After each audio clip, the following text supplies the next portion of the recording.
bonjour! Bonsoir, non, c'est vraiment...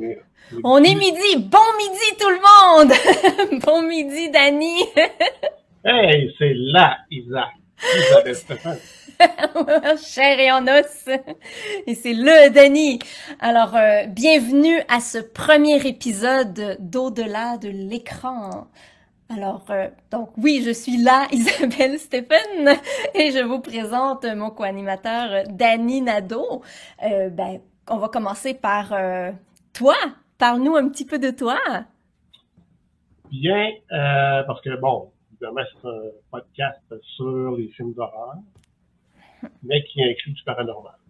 Oui. Alors, moi, mon intérêt là-dessus, c'est quoi? Les deux. Les deux, et ça depuis très jeune, en fait. Depuis, 5-6 ans. Quand j'avais 5-6 ans,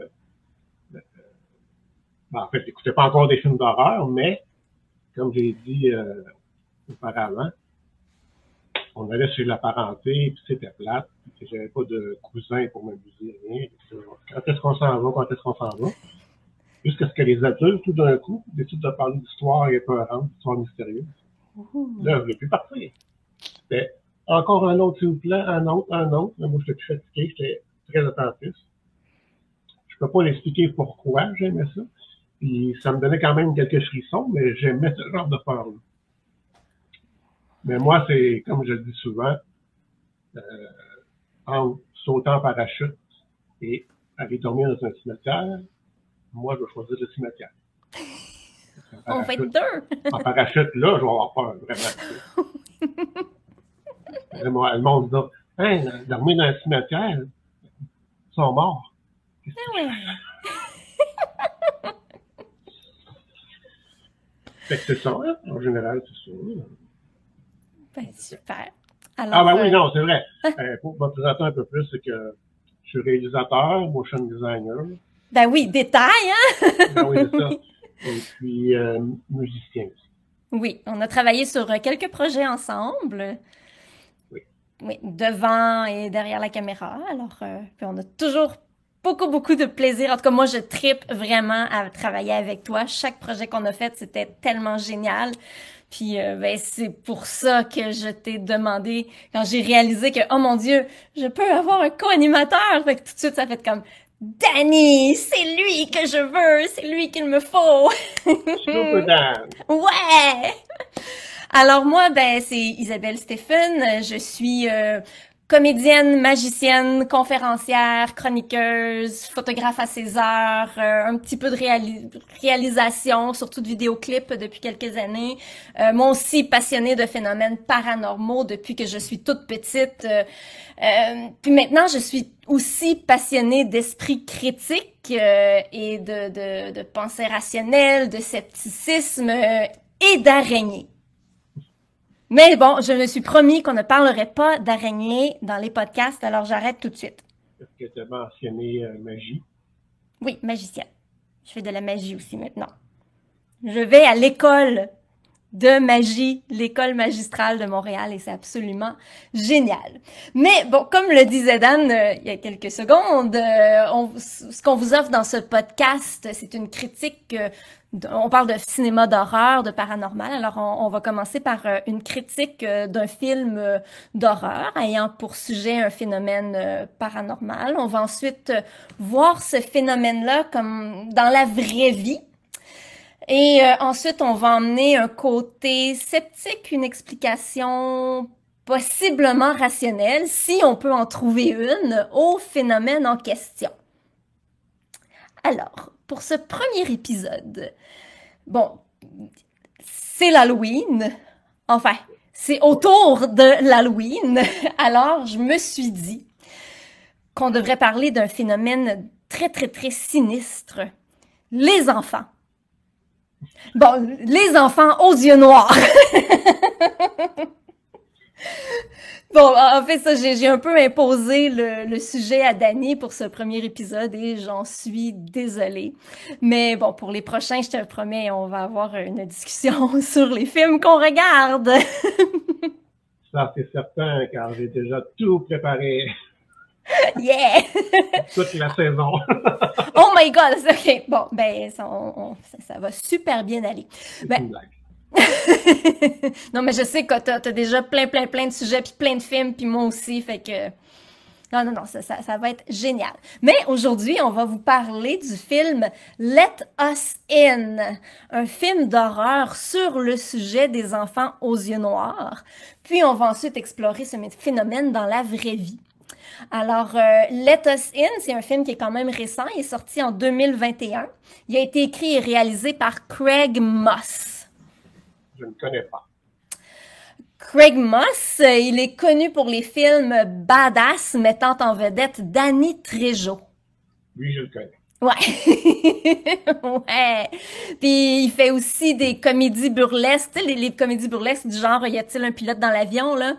Ben lui, je tripe sur ces titres de films là. Il y en a un qui c'est 30, faut que je le lise parce que c'est trop long. 30 Nights of Paranormal Activity with the Devil Inside the Girl with the Dragon Tattoo. Ça a l'air complètement malade. Son premier film, c'était un court-métrage du nom de Saving Ryan's Private. Donc, ça a l'air d'être quelqu'un qui a quand même beaucoup d'humour. Et moi, j'aime beaucoup les comédies absurdes, déjà. Beaucoup d'humour et beaucoup d'imagination. Oui, exactement. Alors, Let Us In est coté 4.3 sur 10 sur IMDb. Puis sur Rotten Tomato, il est à 20% fresh. C'est pas fort. Mais bon, moi, je suis bon public. Très bon public. Et j'ai trouvé le film quand même sympathique. D'abord, il faut préciser tout de suite que c'est un film familial. Hein? L'héroïne, elle a 12 ans et son meilleur ami, il y en a 10. C'est ce qui fait que maintenant, je comprends pourquoi ça va l'air d'un épisode de Fais-moi peur, mash-up avec les Intrépides. Sérieux. Oui, ben, j'avais complètement oublié de te spécifier ce détail quand je t'ai dit « Écoute ça! » Pardonne-moi. Parce que oui, c'est totalement ça. Oui. C'est donc l'histoire de Emily Sparks, une jeune ado qui a pas d'amis à l'école. Elle se fait un peu intimider par les filles cool. On voit qu'elle a un intérêt pour la science. Et on découvre qu'elle et son ami Christopher, le jeune de 10 ans, là, ben, qui travaillent ensemble sur une machine qui serait en mesure de communiquer avec les extraterrestres. En parallèle, il y a 5 jeunes habillés en noir, pantalon noir avec un hoodie noir. C'est quoi un hoodie en français? C'est comme un coton ouaté à capuchon? Ouais, c'est ça. OK, bon. Alors, bon, les jeunes ont la peau très pâle, ils ont les yeux tout noirs, pas de blanc. Parfois, ils portent des lunettes de soleil, puis ils sentent mauvais. C'est une des caractéristiques des jeunes. Ouais. La première fois qu'on les voit, c'est au tout début du film, alors qu'il y a un party à l'extérieur. 2 jeunes se déclarent leur amour sur le gazon. Ils s'embrassent et ils sont surpris par les 5 jeunes à capuchon. Là, les jeunes leur demandent s'ils peuvent les laisser entrer. Puis là, le couple, il leur demande de partir. C'est comme, ben là, vous nous dérangez. Mais là, finalement, les jeunes, ils insistent. Puis là, le couple, eux autres, décident de partir, mais ils se font rattraper par les jeunes aux yeux noirs. Puis en fait, ils se font bloquer le chemin. C'est une belle scène quand même, là. Puis finalement, les jeunes acceptent de les laisser entrer. C'est quand même creepy. Note, j'aurais préféré que ce soit des enfants plutôt que des ados, parce que des enfants, je trouve ça vraiment plus épeurant. Mais bon, j'ai trouvé ça efficace quand même. Mais ils ont quand même une espèce de voix étrange. Oui. Let us Il y in. avait au moins ça. Oui. Puis les jeunes aux yeux noirs, plus tard, tentent d'entrer chez notre héroïne, mais elle refuse de les laisser entrer. Là, ils tentent de la kidnapper, mais ils sont interrompus par une voiture qui arrive, ou c'est-tu la police ou une voiture? Non, je pense que c'est juste une voiture. Puis là, il y a des jeunes qui continuent à disparaître, puis éventuellement, là je vais très vite, là, éventuellement, Emily et son ami Christopher finissent par arriver à communiquer avec les extraterrestres. Là, les extraterrestres leur disent, ben, en fait, eux se présentent aux extraterrestres. Ils disent, moi c'est Emily, moi c'est Christopher. Puis les OK. extraterrestres répètent leur nom et ils disent un mot étrange, le mot junk spars. Puis là, on sait pas ce que ça veut dire, les junk spars. Bon. Là, il y a des ados qui continuent de se faire attraper par les jeunes aux yeux noirs. Puis c'est quand même creepy, là. Les jeunes aux yeux noirs demandent toujours de les laisser entrer. Quand la réponse est négative, ben en gros, ils frappent la personne, ils la torturent un petit peu jusqu'à temps qu'ils disent oui. Puis finalement, ben là, je vais vendre un petit peu le punch, là, mais je pense que c'est pas très grave. Si vous ne voulez pas entendre le punch de ce film, juste pesez sur mute pendant 5 secondes. Alors, maintenant, pesez sur mute. Finalement, on comprend que les jeunes aux yeux noirs sont des extraterrestres, c'est eux les junk spars, et ils viennent sur la Terre de façon cyclique pour enlever des jeunes dans le but de s'en servir comme esclaves sur leur planète. Voilà, j'espère que ceux qui ont fait mute sont revenus. Alors, le film, il est bien fait. Oh, vas-y, hein, j'ai un chat dans la gorge. Ben, OK, il est correct. Les acteurs sont pas mauvais. Le petit gars, il est bon. Oui, bon, ben, OK, donc les acteurs sont Dans le fond, c'est corrects. un des deux acteurs principaux. Oui, c'est vrai qu'il est très bon, le petit. Le montage est quand même bon. Ben, correct. En tout cas, il y a du budget, là. C'est pas, c'est quand même un film, on voit Ben oui, que il y a de on dit, l'argent derrière ça. ben, ils l'ont mis dans une personne. Ben, c'est ça, justement. Ce que je trouve que moi, c'est la plus belle surprise du film, c'est le caméo, le petit personnage de Tobin Bell. Qui n'est pas une surprise si on a vu le preview. Ben, c'est ça. Ben, moi, j'avais pas regardé le preview, donc j'aurais peut-être mordu à l'hameçon, mais bon. Ben, c'est ça. C'est exactement, c'est pour attirer les fans. Et moi, je n'ai pas mordu. Parce Ouais. que, faut le dire, j'ai écouté le film parce que c'était un devoir. Oui! Je pense que tu l'aurais arrêté pas longtemps avant le. Ouais, je sais. Mais donc, Quoique, ouais. ça aurait été curieux quand même. Il n'était pas très très long non plus. Hein. Non, c'est vrai, c'est vrai. C'est pas un film d'une heure et quart à peu près? Bon, Moi, je pense que c'était ça. c'est Ouais. deux épisodes des Intrépides Colantants. Oui, exactement. Donc, Tobin Bell joue un vieux monsieur grincheux qui finalement vient en aide aux jeunes. Et bon, ben, évidemment, Tobin Bell, c'est l'acteur qui joue Jigsaw de la série de films Saw. Et il a aussi joué un rôle dans le film Tootsie. Ben voyons. Oui, oui, un grand classique des années 80. Mais bon, ça c'est une autre histoire. Bon, par rapport au film, je trouve ça original d'avoir fait en sorte que les enfants aux yeux noirs soient des extraterrestres. C'est intéressant, mais je pense que ça aurait été encore plus intéressant si ça avait été quelque chose du style possession démoniaque, là, à mon sens. Qu'est-ce que t'en penses, Dani, toi, extraterrestre, possession démoniaque? Tout sauf extraterrestre. J'aime les extraterrestres, mais là, non. Pas d'affaire. OK. Ouais. Bon. Ben, en fait, ce film-là, je vous le recommande si vous avez une famille, si vous avez des enfants, puis vous vous dites, OK, là, ils ont 5 ans, c'est le temps de les introduire au cinéma d'horreur. Ça pourrait être un bon 5 ans, non, 6 ans, 7, 8 ans. Attends, 8 ans? Quel âge, donc? 9, 10, 10 ans. Ouais, j'ai perdu ta question. Là. À quel âge qu'on peut montrer ce film d'horreur-là, tu sais, pour initier les enfants au Ce cinéma film d'horreur? d'horreur-là, Celui-là, ce film-là, là, c'est ce ce film-là, film-là. Horreur, ouais. Ben, c'est ça, justement. Tu sais, si tu veux initier tes enfants au fantastique, à l'horreur, ça peut être un bon tremplin, tu sais. Puis je me dis, à quel âge? 5 ans, 6 ans, 7 ans? ouais, parce que c'est pas vraiment. Ouais, c'est ça. Voilà. Fait que ça traumatisera personne. Puis, bon. Fait que c'est quand C'est même pas bien. plus épeurant que chair de poule. Ah, ben voilà. Mais tu sais, Dani, les enfants aux yeux noirs, c'est d'abord et avant tout une histoire véridique.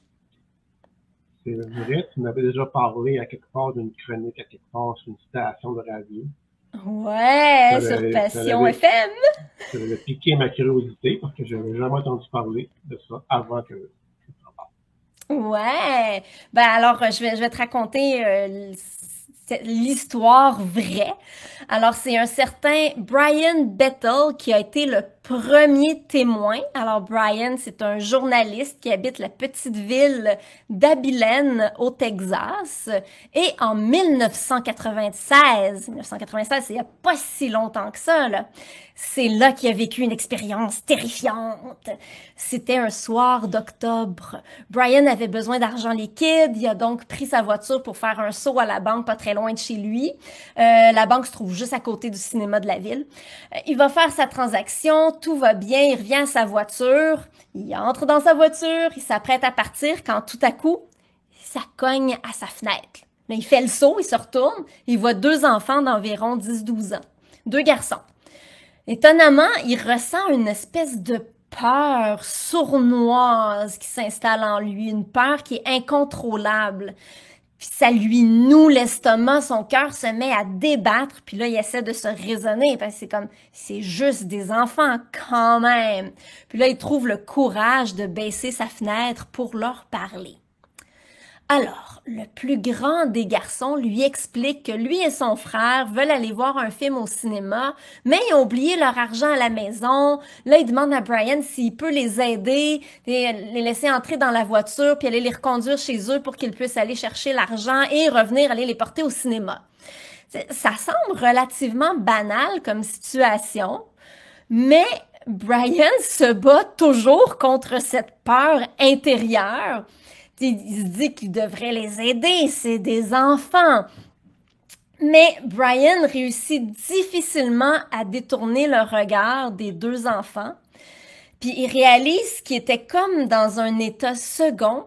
Puis là, lorsqu'il les regarde à nouveau, ah ben là, la terreur s'empare de lui. Il remarque que leurs yeux, les enfants avaient tous les deux les yeux noirs. Il n'y a pas de blanc, là, c'est juste du noir.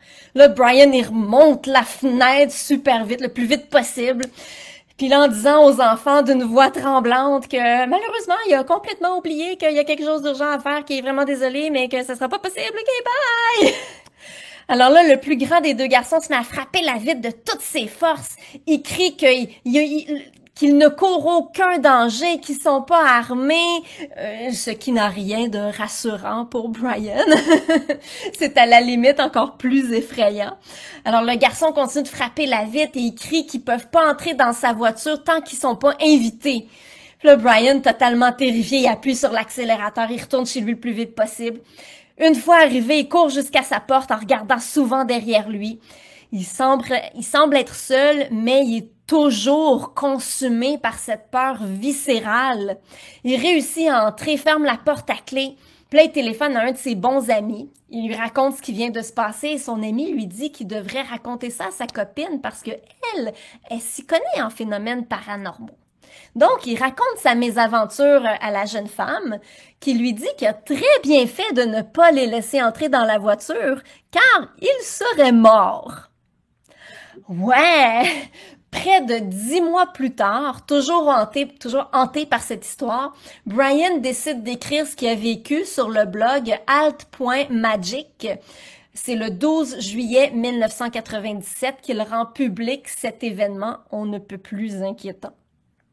Quelques jours après la publication, son histoire devient virale, aussi virale qu'une histoire peut le devenir sur le web en 1997, là. C'est un petit peu moins intense qu'aujourd'hui. Et il commence à recevoir des témoignages de gens qui, eux aussi, ont été contactés par ces enfants terrifiants aux yeux noirs qui insistaient pour entrer. Et Brian Bell a donné une entrevue que j'ai écoutée, c'était sur le podcast Somewhere in the Sky, une entrevue qu'il a donnée en 2017, et il jure que son histoire est totalement vraie. Il dit même que le fait d'avoir reçu tellement de messages de gens qui lui ont à leur tour, raconter leur histoire avec les enfants aux yeux noirs, lui confirmaient que ce qu'il avait vécu s'était bel et bien passé. Parce qu'il y a trop de gens partout à travers les États-Unis et même à travers le monde qui ont vécu un phénomène semblable pour que ce soit une hallucination, non? Oui. Mais si c'est un effet de paranoïa collectif, amène large. Oui, effectivement. Je vais rapidement vous raconter, à toi, Denis, à vous, nos chers auditeurs, je vais essayer de faire ça vite, là, une autre histoire au sujet de ces enfants terrifiants. C'est l'histoire de... Pendant ce temps-là, je vais arrêter mon ventilateur parce que je pense qu'on va l'entendre. D'accord, bon. Alors, c'est l'histoire de Sarah Beth. Ça s'est passé le soir de l'Halloween en Californie en 2012, il y a 10 ans. Sarah s'est amusée en soirée à donner des bonbons aux enfants déguisés. Puis, vers 10 heures du soir, elle décide de fermer boutique, là. De toute façon, ça faisait déjà un bout de temps que personne était venu sonner pour avoir des bonbons. Donc, elle ferme boutique, elle rentre ses bonbons, elle ferme les lumières. Puis là, à 11 heures du soir, on cogne violemment à sa porte. Elle regarde par la fenêtre, puis elle entrouvre la porte et elle voit 2 enfants. Une jeune fille d'environ 14 ans et un petit garçon d'environ 6 ans. Puis Sarah est saisie d'une peur soudaine et inexplicable. La jeune fille de 14 ans lui demande s'ils peuvent entrer pour téléphoner à leur mère pour pas qu'elle s'inquiète. Sarah est intérieurement tentée de les laisser entrer, mais parce qu'on pourrait appeler l'instinct de survie, elle garde la porte entrouverte et demande à la jeune fille pourquoi elle n'utilise pas son cellulaire. Là, les 2 enfants se regardent sans dire un mot, puis ils regardent Sarah. C'est là qu'elle voit clairement que les yeux des enfants sont totalement noirs. Elle est prise d'une terreur quasi incontrôlable. Elle referme rapidement la porte. Elle demande à la jeune fille au travers la porte de lui donner le numéro de sa mère pour qu'elle fasse l'appel elle-même. La jeune fille de 14 ans cogne de plus belle et la supplie de les laisser entrer en disant qu'il fait trop froid, que son petit frère a peur dehors. Puis là, Sarah répond non, puis elle ne fait plus aucun bruit. Là, après un certain temps, elle voit par la fenêtre que les 2 enfants s'éloignent. Elle les regarde discrètement. Les 2 arrêtent, se retournent vers elle et restent immobiles. Sarah est complètement paniquée. Elle prend le téléphone pour appeler son voisin d'en face. Au moment où elle signale le numéro, les enfants se retournent et continuent à marcher, puis ils disparaissent. Et il y a vraiment plein d'histoires vécues de ce genre-là sur le web, où des gens se sont fait supplier par des enfants aux yeux noirs de les laisser entrer. Vraiment plein. Même que beaucoup affirment avoir contacté la police et à chaque fois que la police est arrivée, il n'y avait plus aucune trace des enfants aux yeux noirs. Quand même, hein? Est-ce que les verres de contact existaient? C'était à la mode? Oui, c'est il y a 10 ans. Ouais. Ben, cette histoire-là de cette femme-là, c'était il y a 10 ans, donc oui, ça existait. C'est pas impossible. Mais bon, justement, maintenant, on va regarder cette histoire-là d'un œil un peu plus sceptique. Ouais. La première chose à faire lorsqu'on tente d'expliquer un phénomène, c'est de s'assurer que le phénomène en question a vraiment eu lieu. Bon, oui, on a plusieurs témoignages de gens d'un peu partout, mais mis à part Brian Bettel, il semble que ce soit tous des témoignages où les gens donnent un prénom ou un nom d'usager fictif, ou encore qui reste carrément anonyme. J'ai fait beaucoup de recherches et je n'ai réussi à retracer personne. Ensuite, bon, on a les appels à la police. Les gens ont dit qu'ils avaient appelé la police. Ouais. Lorsqu'un appel à la police est fait, l'appel est répertorié, enregistré. Des appels ont été faits aux différentes stations de police des villes nommées dans les histoires publiées par les internautes et, étonnamment, ce type d'appel n'a jamais été enregistré. C'est un journaliste qui a été fouillé, là. Moi, j'ai pas fait les appels, là, mais quelqu'un de confiance les a fait. Maintenant, on va aller fouiller au sujet de Brian Bettel lui-même. C'est le premier à avoir parler de cette histoire-là. Ben, c'est bien un journaliste, mais un journaliste qui se spécialise dans l'occulte. Et si on regarde ses autres publications sur le blog alt.magic, magic avec un K, eh ben, un peu plus tôt la même journée où il a publié son histoire vécue, entre guillemets, il a publié un long message où il demande aux gens leur opinion sur l'histoire Bloody Mary. Tu sais, la fameuse légende urbaine qui dit que si on regarde le miroir en disant 3 fois Bloody Mary, Bloody Mary, Bloody Mary, mais on va voir Bloody Mary en personne et on risque de se faire tuer par le fait même. Ou C'est une par activité. Candyman. Oui, au parc Candyman, oui, mais c'est une activité que beaucoup de jeunes s'amusent à faire. Je l'ai d'ailleurs fait plusieurs fois avec des amis quand j'étais ado. Là. Tu sais, quand tu fixes un miroir sans cligner des yeux le plus longtemps possible à la lueur de la chandelle, tu finis par voir des choses. Je l'ai essayé moi aussi, seul. Ouh. Et puis, j'avais entendu une autre version, parce que tu tournes sur toi-même tranquillement. Fait, à un moment donné, tu es dos au miroir. Et quand tu reviens, c'est un peu plus suspense. Tu vas voir quelque chose dans le miroir. Il n'y a rien eu, mais c'était quand même flippant comme expérience. C'était cool. Ah, ben non, j'en doute pas. Faut que j'essaye ça. Faut que je rappelle toute ma gang de quand j'étais jeune. Je vais appeler mon amie Julie. Puis on va essayer ça en tournant le dos au miroir. Je suis pas sûre qu'ils vont dire oui, par exemple. En tout cas. Donc, Brian demandait dans ce post-là, avant de publier son histoire sur les enfants aux yeux noirs, il demandait au lecteur si c'était possible, s'il pensait que c'était possible de reproduire ce type d'histoire qui prend vie après avoir été créée. C'est une histoire qui devient vraie dans l'imaginaire collectif. Alors, quelques heures après publication de ce message, il raconte sur le même blog sa rencontre avec les enfants aux yeux noirs. Ouais. Bon, on peut pas être certain que c'est une histoire qu'il a inventée à 100% parce que bon, oui, lui, il affirme que son histoire est vraie, mais son message publié juste avant nous indique que c'est fort probablement une petite expérience qu'il a menée et une petite expérience qui a eu un succès incroyable. D'abord, des centaines, voire des milliers de personnes affirment eux aussi avoir vécu le phénomène, mais ça va plus loin. En 2011, il y a un court-métrage sur le sujet. En 2015, un documentaire long-métrage. Et en 2018, une série de bandes dessinées de la compagnie Aftershock qui publie une histoire sur les enfants aux yeux noirs. Puis, le film Let Us In, dont on a parlé en début d'émission. Ça, c'est devenu un phénomène ancré dans l'imaginaire collectif et cette histoire a maintenant une vie propre, exactement comme Brian le souhaitait. Brian peut se péter les bretelles.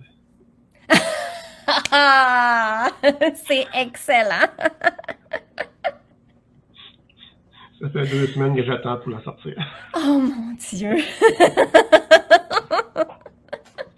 Oh, ça valait la peine! Alors, réaction par rapport à tout ça, Dani? Ben, c'est fou quand même, comme je viens de le dire. Une idée, vraie ou pas vraie, qui fait boule de neige. Ouais. Les BD, un film, jeu vidéo peut-être? Je sais pas. Peut-être. Ou ça s'en vient, sûrement. Ouais. Ça me fait penser à autre chose. La légende du Mad Geyser. Oh, je ne crois pas connaître cette légende. Le gazeur fou ou l'anesthésiste fou. On ne connaît pas la source des origines de manière précise, mais ça crée une paranoïa collective, puis plusieurs personnes se sont mis à l'apercevoir, un Mad Geyser. Mais le pire, c'est que c'est probablement jamais existé, ou à la limite juste une fois. Puis le buzz a commencé, un peu comme lui. Puis on va vous mettre un lien pour l'histoire au complet. Là, il y a quelques archives là-dessus, mais encore une fois, c'est difficile de remonter à la source. C'est souvent difficile, oui, effectivement. Mais t'as raison, ouais. Tu sais, en résumé, c'est l'agresseur au gaz états-unien, Hmm. ayant œuvré dans les années 30 et 40, puis on n'a toujours pas identifié. Puis en fait, c'est peut-être pour ça que j'ai parlé de jeux vidéo. Lui, maintenant, il est dans un jeu vidéo. Ah, c'est quoi le jeu vidéo? Je pense que je veux jouer. J'ai pas les détails, c'est peut-être juste le Mad Geyser. Ok, je Mais vais vérifier. on va vous mettre une photo telle qui est représentée dans le jeu, avec sa bonbonne, puis son grand manteau, son masque à Wow! gaz, puis peut-être une lumière aussi. On joue-tu ce personnage-là ou on est contre ce personnage-là? On essaie de Je, pas se faire gazer ou on essaie de gazer les autres? je ne sais pas, je n'ai pas été fouillé plus loin pour le moment, mais c'est ça, là, on va vous mettre une description, puis l'adresse du site, Paranormal Encyclopédie. C'est là Ouais. que j'ai vu ma référence. Voilà. Ah, c'est cool. Excellent.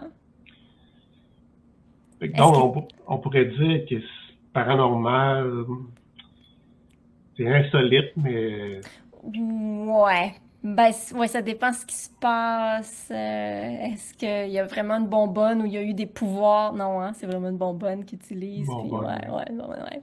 Ouais. Il n'y a pas les yeux noirs. Il n'y a pas ben, il y les a yeux un noirs masque à complets. gaz. Il y a un masque à gaz, donc on ne sait pas. Mais ça, c'est bien intéressant ton histoire du gazeur fou, là. Ouais, ouais, ouais, quand même, quand même. Bon, est-ce que, ben, pour moi, ça fait le tour de ce que j'avais à vous raconter sur les enfants aux yeux noirs. Si jamais vous en voyez, ben, donnez-leur des bonbons parce que ça va sûrement être pendant l'Halloween, là. Quoique s'ils sentent mauvais, ouais, Ouais. ouais, approchez-vous pas. Mais ça me fait penser comme ça, j'ai un flash, là, à certains épisodes de X-Files. Parce qu'il Oh, y avait des extraterrestres avec des yeux noirs ou les humains qui se faisaient infecter par l'huile noire. Et là, on voyait leurs oh, yeux là, qui se remplissaient. oh, est-ce qu'il y aurait un lien entre ces deux histoires? Laquelle vient avant? Donc, c'est difficile à cerner parce que la série originale a duré quand même 9 ans, 9 Ouais. saisons. Après ça, il y a eu le deuxième film. Après ça, 2 autres saisons événements. Donc, voir là, les dates. Là, puis, ouais. Ouais, faudrait vérifier ça, juste pour voir, juste par curiosité, qui a inspiré qui. Quoiqu'il y a peut-être aucun lien non plus. Non, c'est ça. Possible. Bon, eh bien, on vous dit à dans 2 semaines Oui. pour notre prochain épisode de Au-delà de l'écran. Oui.